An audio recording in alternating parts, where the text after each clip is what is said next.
護老者真實分享秋蟬的經歷。護信，護老歷程，互勉鼓勵，瞬間傳遞，透過故事傳揚愛與希望的訊息，作為與其他同路人互勉的信件。秋蟬的護老故事。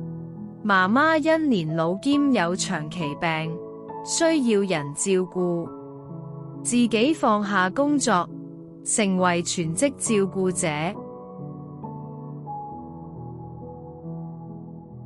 轉變的關係，經過長時間相處，令大家更了解對方，關係變得更緊密，是好的轉變。甜蜜的經歷，媽媽會買我喜歡的零食和烹調美味的餸菜給我，有家的味道。另外，我們會一同參加中心活動，有很多美好的回憶。困難與克服，媽媽身體情況經常轉變，加上她不想麻煩別人，會出現危險的情況，如跌倒。我要全日照料媽媽，感到壓力大，身心疲倦。我懂得找社區資源幫手，亦會找人幫忙，不要讓自己承擔全部責任。面對困境，第一時間想起兄弟姊妹、忠心社工。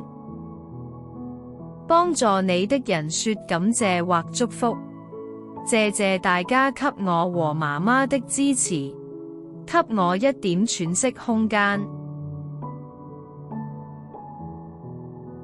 勉勵其他護老者，照顧路上不容易，要找出喘息空間給自己放鬆，和有需要時找人幫忙。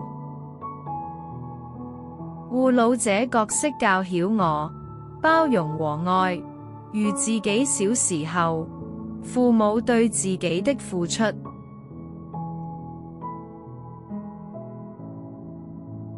如想分享你的護老經歷及勉勵其他護老者，歡迎投稿。